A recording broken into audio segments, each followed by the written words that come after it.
Bagi saya, BBRI adalah kesempatan terbaik di Bursa Efek Indonesia saat ini, khususnya bagi investor dividen growth. Beberapa tahun yang lalu, saya pernah share strategi reinvestasi dividen yang kalau di luar negeri disebut dengan DRIP. Nah, saat ini BBRI menjadi kandidat utama untuk menerapkan strategi ini, khususnya bagi yang belum memiliki sahamnya BRI. Disclaimer, tidak ada yang bisa memprediksi saham 100%. Saya bisa saja salah, untuk itu sebaiknya gunakan money management yang baik dan jangan lupa diversifikasi.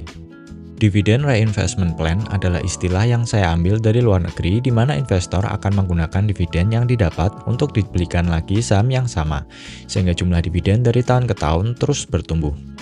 Syarat utama agar strategi ini sukses di masa depan adalah dengan mencari saham berfundamental bagus, laba terus growing, bisnisnya tidak sunset, rutin bagi dividen, dan menaikkan jumlahnya setiap tahun. Karena starting yield sangat penting, maka investor akan serasa mendapatkan jackpot ketika berhasil membeli saham dengan kriteria-kriteria barusan, plus harga sahamnya sedang terkoreksi cukup dalam. Per 2024, Warren Buffett bisa mendapatkan dividen yield 60% per tahun hanya dari saham Coca-Cola. Padahal jika kita beli saham Coca-Cola sekarang, kita hanya mendapatkan dividen yield sebesar 3%. Hal ini bisa tercapai karena beliau sudah memiliki saham Coca-Cola sejak 1988 dan sejak saat itu hingga sekarang, Coca-Cola juga terus membagikan dividen yang jumlahnya semakin besar setiap tahun. Bahkan di tahun ini pun dividennya masih naik.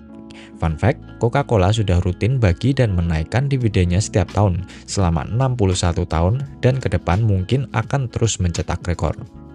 Jika saat ini kita beli suatu saham di harga Rp1.000 per lembar dan saham tersebut bagi dividen Rp30 per lembar, maka kita akan mendapatkan dividen yield 3% per tahun yang didapat dari membagi dividen per share sebesar Rp30 per lembar dengan average price kita di Rp1.000 per lembar dikali 100. Jika saham yang kita miliki terus menaikkan dividennya dengan rata-rata pertumbuhan 10% per tahun, maka di tahun ke-10, dividen per share yang kita dapatkan sudah menjadi Rp77 per lembar. Jika kita bagi dividen per share ini dengan average pembelian kita 10 tahun yang lalu di Rp1.000 per lembar, maka di tahun ke-10 ini dividen yield kita sudah menjadi 7,7% per tahun.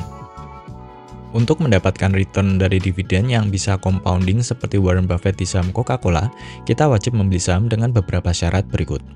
Yang paling penting adalah model bisnisnya. Pastikan perusahaan tidak berada di industri yang sedang, hampir, dan akan sunset di masa depan. Kemudian, pilih perusahaan yang laba dan EPS-nya terus bertumbuh setiap tahun dengan margin yang tebal. Cash flow yang positif dan hutang yang rendah juga menjadi indikator penting. Pastikan perusahaan memiliki track record pembagian dividen yang rutin setidaknya dalam 5 tahun terakhir tanpa putus. Pastikan jumlah dividen per share-nya juga terus meningkat setiap tahun. Salah satu basic indikator adalah dividend payout ratio, atau rasio yang membandingkan berapa porsi laba yang digunakan untuk dividen. Semakin rendah dividen payout ratio, maka semakin baik. Rata-rata dividen payout ratio yang oke berada di kisaran 20% hingga 80% dari laba. Starting yield juga penting. Jika dividen per share tetap namun harga saham turun, maka yieldnya akan semakin besar. Untuk itu, kasus seperti BBRI saat ini menjadi kesempatan yang bagus untuk mulai menggulung dividen dengan starting yield di atas 7%. Mari kita melakukan simulasi berapa dividen yield yang akan kita terima 10 tahun ke depan dari BBRI jika kita membeli pada harga saat video ini dibuat, yaitu di Rp4.100 per lembar. Sebelumnya, kita akan hitung perkiraan dividen growth dari BBRI dalam 10 tahun terakhir. Kita bisa melihat histori pembagian dividen yang telah disesuaikan dengan beberapa aksi korporasi seperti stock split dan sebagainya yang telah dilakukan BBRI dalam situs Investor Relations-nya BBRI. Dividen per share pada tahun 2013 sebesar Rp50,21 per lembar. Jumlah ini terus mengalami kenaikan dari tahun ke tahun. Hanya di tahun 2020 saja yang jumlahnya sedikit turun karena efek pandemi. Singkat cerita, dividen per share terus tumbuh dalam 10 tahun terakhir hingga mencapai Rp319 per lembar di tahun 2023. Jika kita hitung CAGR-nya, maka dalam periode tersebut, dividen per share BBRI mengalami kenaikan 20% per tahun. Growth yang sangat tinggi. Karena BBRI tidak mungkin atau kecil kemungkinan akan terus growth seperti ini, maka kita ambil saja hitungan konservatifnya di 10% per tahun. Hasilnya, jika kita membeli BBRI di harga Rp4.100 per lembar dengan dividen per share Rp319 per lembar atau dengan starting yield 7,7%, dengan kenaikan dividen per share 10% per tahun, maka besok di tahun ke-10 dividen per share diperkirakan akan naik menjadi Rp827,4 per lembar. Artinya, yield yang akan kita terima saat itu sudah menjadi 20% per tahun.